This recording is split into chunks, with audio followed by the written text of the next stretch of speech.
안녕하세요. 저는 주님을 믿으며 살아가고 있는 한 고등학생입니다.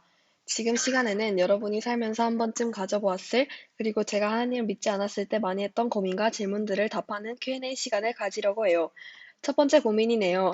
하나님이 살아계신 것이 맞나요? 주님이 제 삶에서 기적을 행하신 것도 아니고 저에게 말씀을 해주신 것도 아닌데 어떻게 주님이 있나고 믿나요? 자, 이 질문은 제가 확실하게 대답해 드릴 수 있어요. 주님은 분명히 살아계십니다. 물론 이 세상 속에서 특히 지금처럼 혼란스러운 시대에 주님을 믿기란 정말 힘든 일일 수 있어요. 전 지금 이 순간 주님을 따르고 있는 수많은 그리스도인을 당신에게 증거로 제시하고 싶습니다.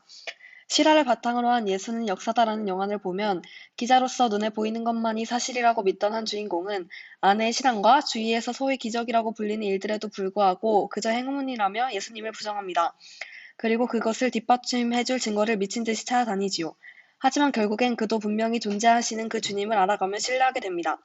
당신이 지금 지니고 있을 수많은 의심과 질문들에 먼저 답을 얻은 그 수많은 사람들이 존재한다는 것, 이것이 당신에게 증거가 될 수 있지 않을까요? 다음은 주님을 믿는다고 말하는 친구들이 전혀 선해 보이지 않아요. 이래도 주님이 선한 분이라고 할 수 있어요? 인데요. 먼저 이 질문에 답을 하려면 하나님 나라의 개념에 대해 설명을 드려야 할 것 같아요. 마태복음 13장에 나와 있는 것처럼 하나님 나라는 마치 겨자씨와 같답니다.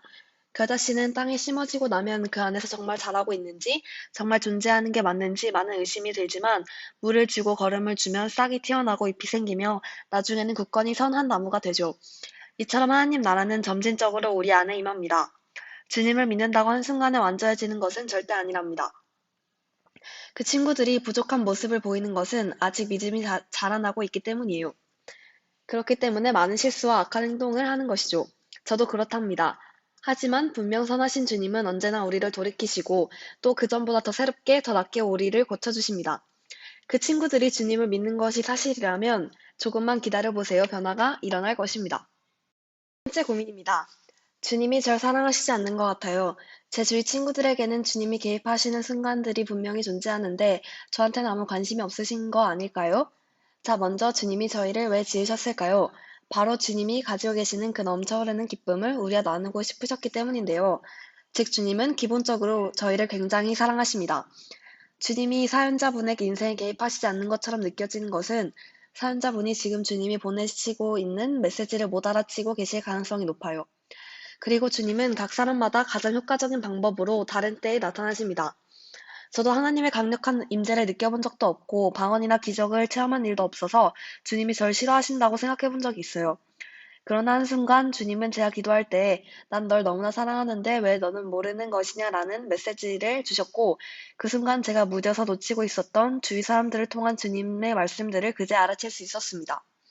주님은 사연자 분에게도 똑같이 말씀하고 계실 것 같아요.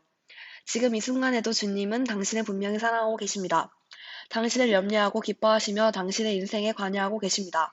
사연자분이 주님을 바라고 계시는 이상 주님은 반드시 사연자분에게 다양한 방법으로 나타나실 거예요. 벌써 네 번째 질문이네요. 주님을 믿지 않아도 잘 살고 있는데 왜 주님을 믿어야 해요? 여기서 저의 신앙 얘기를 해보겠습니다. 저는 모태신앙으로 태어나 주님에 대한 갈망도 주님의 은혜에 대한 감흥도 없이 그저 부모님의 하나님만을 믿고 있었습니다. 그러나 중학교 입학해 처음으로 주님을 의심해 보았고 그때 믿음이 많이 흔들렸어요. 저도 주님을 믿고 싶긴 했지만 주님이 제 생활에 개입하는 건 별로 좋지 않다고 생각했죠. 그러다 중학교 3학년 때 딱히 사건이 없었음에도 불구하고 영적으로 굉장히 연약해졌고 이걸 누구에게 얘기할지 몰라 주님에게 처음으로 의지를 해보았습니다. 그리고 주님은 지금까지 제게 굉장히 많은 것들을 허락해 주셨습니다. 사람의 힘으로 절대 만들어낼 수 없는 그 평안과 주님이 제게 부어주시는 그 사랑을 만끽하는 기쁨, 그리고 그것을 남과 나눌 때 생겨나는 화목함. 이런 것들 같이 한번 주님의 것을 맛보니 그 뒤론 절대 주님 믿기를 포기할 수가 없더라고요. 아마 사연자분이 지금은 괜찮을 것 같아도 언젠가 어쩌면 내일 혹은 한 시간 뒤 감당하기 힘든 시련이 올 때 주님은 너무나도 굳건한 버팀목이 되어주십니다. 하지만 주님이 시련 때만 도움이 되시는 분은 절대 아니고 우리가 기쁠 때나 평온할 때에도 주님이 함께 계심을 믿으면 그것들이 배가 된답니다. 사연자분도 한번 주님의 것을 느끼면 그 기쁨을 절대 잊지 못할 거예요. 그만큼 주님을 믿는 것은 이 세상 어느 것보다도 가치 있고 즐거운 일이랍니다. 이제 마지막 고민이네요.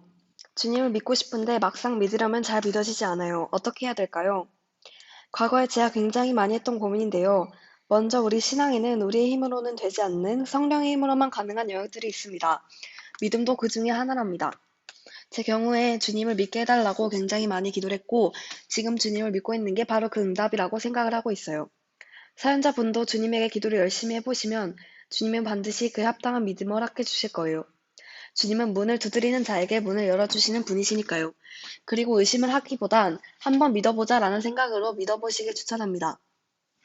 저도 의심이 굉장히 많은 성격이라 주님을 믿기까지 참 힘들었는데 주님이 계시다는 사실을 그냥 한번 믿어보자고 결심을 했더니 제가 보지 않았던 많은 것들이 보이더라고요.